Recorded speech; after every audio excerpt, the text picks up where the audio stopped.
अस्सलाम वालेकुम दोस्तों, मैं हूं सईद उमर फ़ारूक अपने चैनल उमर स्पीक्स की एक और एपिसोड के साथ आपकी खिदमत में हाजिर हैं। दोस्तों आज की जो एपिसोड है वो एक सीरीज़ है, एक सीक्वेंस है जो प्रीवियस मेरी 2 एपिसोड्स आ चुकी हैं। उसका लिंक आपको आई बटन में भी मिलेगा और डिस्क्रिप्शन में भी मैं उनका लिंक डाल दूँगा। अगर आपने वो भी देखनी हो तो वो देख सकते हैं। बेसिकली जो एपिसोड नंबर 1 थी वो मैंने कुछ बेटी के से जो वालिदैन का रिश्ता होता है, बाप का रिश्ता होता है, उससे रिलेटेड बनाई थी। सेकंड एपिसोड जो थी वो मैंने बेटे की तरबियत के हवाले से बनाई थी कि बाप का रोल उसमें, फ़ादर का रोल क्या होता है बेटे की तरबियत में।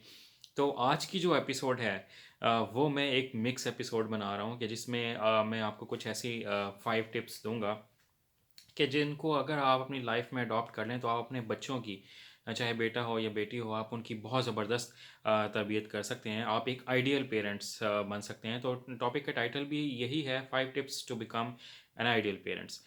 तो आई होप कि आपको मेरी वीडियो बहुत अच्छी लगेगी। तो वीडियो स्टार्ट करने से पहले मेरे चैनल को जिन लोगों ने अभी तक सब्सक्राइब नहीं किया वो चैनल को सब्सक्राइब कर लें और बेल आइकॉन के बटन को प्रेस करें ताकि मेरी हर आने वाली वीडियो की अपडेट आप लोगों तक पहुंच सके। जी, तो दोस्तों बात कर लेते हैं कि आप आइडियल पेरेंट्स कैसे बन सकते हैं, बच्चों की हर दिल अज़ीज़ शख्सियत आप कैसे बन सकते हैं कि बच्चे आपको आइडियलाइज़ करें, आप पूरी लाइफ में आप उनके लिए एक रोल मॉडल बन जाएँ और उनकी तरबियत बेहतरीन करें। तो आज की पूरी एपिसोड जो है वो इसी से रिलेटेड है।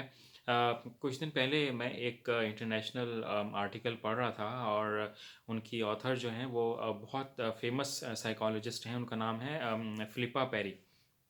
तो उनके आर्टिकल से कुछ मैंने 5 पॉइंट्स जो हैं वो आज निकाले हैं जो मैं उन्हीं 5 पॉइंट्स को आप लोगों के सामने कुछ डिस्क्राइब करने की कोशिश करूँगा। आई होप को कि आप लोगों को मेरी ये एफर्ट जो है वो काफ़ी अच्छी लगेगी।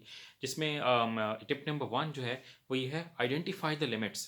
कि आपने हदूद का तयन करना है, लिमिट्स का तयन करना है, लिमिट्स को आइडेंटिफाई करना है कि आपने अपने बच्चों को किस हद तक उनकी लाइफ में इन्वॉल्व होना है और किस हद तक उनको अपनी लाइफ में इन्वॉल्व होने देना है। मीन्स के समटाइम्स हम लोग ये करते हैं कि बच्चों की बहुत ज़्यादा हेल्प करना स्टार्ट कर देते हैं, बच्चों के पीछे हर वक्त फिरते रहते हैं। बच्चों को इस तरह से ट्रीट करते हैं जैसे वो खुद से शायद खड़े भी नहीं हो सकेंगे, खुद से अपनी लाइफ का कोई डिसीजन नहीं ले सकेंगे।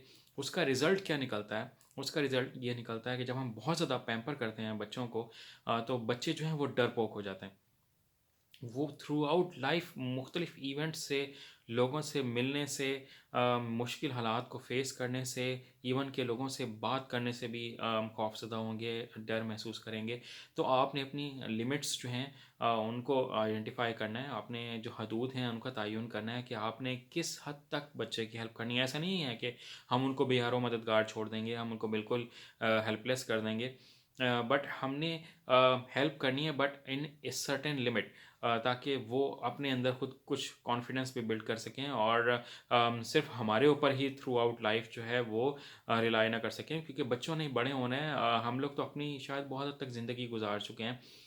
तो उन बच्चों ने आगे जाके पेरेंट्स बनना है। तो अगर हम उनको एक डरा हुआ इंसान बना देंगे तो शायद वो अपनी लाइफ में कुछ अच्छे काम नहीं कर सकेंगे और शायद वो अपने बच्चों की भी शायद तरबियत इतनी अच्छी नहीं कर सकेंगे। तो ये टिप नंबर 1 थी। टिप नंबर 2 है, accept the moods of your children. Means के आपने अपने बच्चे के हर तरह के मूड को ना एक्सेप्ट करना है, उसको एब्जॉर्ब करने की कोशिश करनी है। बच्चा हर वक्त खुश नहीं रह सकता, बच्चा हर वक्त हंसता खेलता भी आपको नहीं मिलेगा। समटाइम्स वो कुछ उदास भी होगा, कुछ समटाइम्स उसका मूड ख़राब भी हो सकता है, समटाइम्स वो कुछ डाउन भी हो सकता है। तो उसको कुछ स्पेस दें, उसको कुछ टाइम दें। कि आप अगर एक बच्चा रो रहा है तो आप ये नहीं कर सकते कि आप उसको एकदम से हँसाना स्टार्ट कर दें। कोशिश ज़रूर की जा सकती है बट उसको एक रोने वाले मूड से एकदम से हँसने वाले मूड में थोड़ा-सा टाइम लगता है, तो उस टाइम को आपको देना जो है वो ज़रूरी है। और समटाइम्स लोग क्या करते हैं कि बच्चे को एकदम से रोता हुआ देखते हैं, क्योंकि छोटा बच्चा होता है ना, वो अपनी बात मनवाने के लिए कुछ भी आपसे फ़रमाइश भी कर सकता है। तो हम लोग उसकी फ़रमाइश को जो बहुत जल्दी से पूरा करने की कोशिश कर रहे होते हैं और उसको समटाइम्स हम ब्राइब भी कर रहे होते हैं कि आप अपना मूड सही कर लो तो मैं आपको ये चीज़ दिला दूँगा, आप अपना मूड सही कर लें तो मैं आपको ऐसा वहाँ ले जाऊँगा, फलाँ ले जाऊँगा, फलाँ जगह ले जाऊँगा। तो आपने ऐसा बिल्कुल नहीं करना। मूड को एक्सेप्ट करें, उसको देखें कि इस मूड में ये किस तरह से बिहेव करेगा।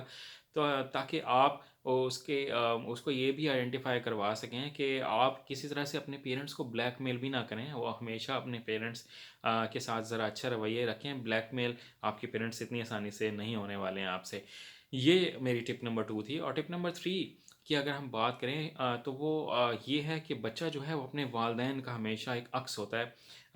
Your child is shadow of yourself. Means कि अगर आप कुछ ऐसा बुरा काम कर रहे होंगे तो आपके बच्चे भी वही बुरा काम सीखेंगे। अगर आप अपने लाइफ में बहुत सिंसेरिटी के साथ काम करेंगे तो आपके बच्चे भी उतने सिंसेर होंगे। अगर इससे थोड़ा सा आगे जाके बात करूँ, अगर आप हलाल रिस्क की तरफ जाएंगे तो आपके बच्चे भी हलाल रिस्क की तरफ जाएंगे। अगर आप हराम रिस्क की तरफ जाएंगे तो आपके बच्चे भी हराम रिस्क की तरफ ही जाएंगे। बहुत माइनर डिफरेंस होता है जनाब हलाल और हराम में।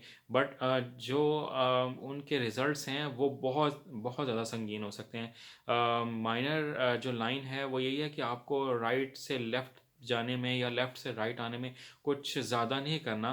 बट उसका जो इम्पैक्ट होता है वो थ्रू आउट लाइफ चलता है। तो कोशिश ये करें कि अपनी लाइफ को पॉजिटिव रखें, अपनी लाइफ को सही डायरेक्शन में लेके जाएं, ताकि आपके बच्चे, क्योंकि वो उसको एब्जॉर्ब कर रहे होंगे जो आप कर रहे हैं अपनी लाइफ में। किस तरह से लोगों से मिल रहे हैं, किस तरह से अगर लोगों को धोखा दे रहे हैं तो वो किस तरह से कर रहे हैं। तो अगर आप इस तरह से करेंगे तो आपके बच्चे भी आप फ्यूचर में वैसा ही करेंगे। तो ये मेरी टिप नंबर 3 थी। आई होप कि ये भी आपको बेहतर लगी होगी। देन टिप नंबर 4 है, bad habits may be a reaction. कि अगर आपका बच्चा जो है उसमें कुछ बैड हैबिट्स डेवलप हो रही हैं तो वो किसी बात का रिएक्शन हो सकता है। मीन्स कि अगर आपका बच्चा जो है उसमें हसद की एक बैड हैबिट डेवलप हो रही है कि वो जेलस हो रहा है, चाहे वो अपने किसी बहन भाई के साथ हो रहा हो, अपने किसी कज़न के साथ हो रहा हो, अपने किसी फ्रेंड से हो रहा हो, तो इसका मतलब है कि वो किसी बात का रिएक्शन है। उस रिएक्शन का एक रीज़न ये भी हो सकती है कि आप अपने बच्चे को कभी भी किसी और के बच्चे के साथ कंपेयर ना करें। इवन किसी और के बच्चे के साथ तो छोड़ें, अपने ही किसी बच्चे के साथ भी कंपेयर ना करें। कि आपका अगर बेटा है उसमें अगर खुदा न खास्ता वो इतना स्टडीज़ में बेहतर नहीं है, अगर वो एक एवरेज स्टूडेंट है, तो आप अपने दूसरे बच्चे के साथ उसे हरगिज़ कंपेयर ना करें कि वो तो इतना ज़बरदस्त है स्टडीज़ में और तुम बिल्कुल डफर हो, तुम बिल्कुल डाउन हो। अगर आप इस तरह से करेंगे तो वो अपने ही बहन भाइयों से जेलस होना स्टार्ट हो जाएगा, हसद करना स्टार्ट कर देगा, गुस्सा करना स्टार्ट कर देगा। तो आपने ऐसा नहीं करना। उसकी बैड हैबिट्स को इम्प्रूव करने की कोशिश करनी है अपनी एबिलिटीज़ के साथ, अपने बेहतर रवैये के साथ। आप उसके साथ अच्छा रवैया रखेंगे, उसके कॉन्फिडेंस को बूस्ट करेंगे, उसको मोटिवेट करना बहुत ज़रूरी है। समटाइम्स आपको सिर्फ़ और सिर्फ एक मोटिवेशन रिक्वायर्ड होती है अपनी लाइफ को चेंज करने के लिए। तो आप अपने बच्चे को जब मोटिवेट करेंगे तो शायद वो उस बच्चे से भी ज़्यादा लाइफ में परफॉर्म कर जाए जिसको आप बहुत ज़्यादा लाइक समझते हैं और जिसको आप डफर समझते हैं। शायद वो बहुत ज़्यादा अच्छा परफॉर्म कर जाए। सिर्फ़ और सिर्फ लाइफ में ज़रूरत होती है मोटिवेशन की, कि आप उसके हिडन टैलेंट को आइडेंटिफाई करें और उसको मोटिवेट करें ताकि वो उस टैलेंट पर काम करते हुए अपनी लाइफ को आगे लेकर जा सके। ये नंबर टिप 4 थी। और जो लास्ट आज की टिप है, टिप नंबर 5 इज़, अपने बच्चे को एक ह्यूमन बीइंग ही समझें, एक इंसान ही समझें, उसको कोई प्रोजेक्ट ना समझें। कि आप अपने बच्चे को एक प्रोजेक्ट की, जब हम बात करते हैं ना, प्रोजेक्ट क्या होता है, प्रोजेक्ट पे जब हम बात करते हैं तो हम उसको जल्दी जल्दी कंप्लीट करने की कोशिश कर रहे हैं, उसको एकम्प्लिश करने की कोशिश कर रहे होते हैं और उसको फिनिश करके अपने किसी बॉस को अपना रिजल्ट शो करने की कोशिश कर रहे होते हैं। बट जो बच्चा होता है वो एक इंसान होता है, एक ह्यूमन बीइंग होता है, बिल्कुल हमारी तरह। जिस तरह पेरेंट्स ह्यूमन बीइंग्स हैं, बच्चे भी ह्यूमन बीइंग्स हैं। तो उनको कभी भी प्रोजेक्ट नहीं लेना। आपने उनको एक इंसान के तौर पर लेना है और उनको इंसानों की तरह ही ट्रीट करना है। उनको आप कोई कंप्यूटर ना बनाएं, उनको कोई रोबोट ना बनाएं, उनको मोबाइल फ़ोन ना बनाएं कि वो जिस तरह से आप कहते चले जाएंगे वो करता चला जाएगा। उसको भी स्पेस दें, खुद भी स्पेस लें, उसकी लाइफ में इन्वॉल्व हों, उसके साथ खेलें कूदें, हंसी मजाक भी करें। बट इतना फ्रैंक भी ना करें कि वो आपकी फिर किसी भी बात को मानने से इनकार कर दे।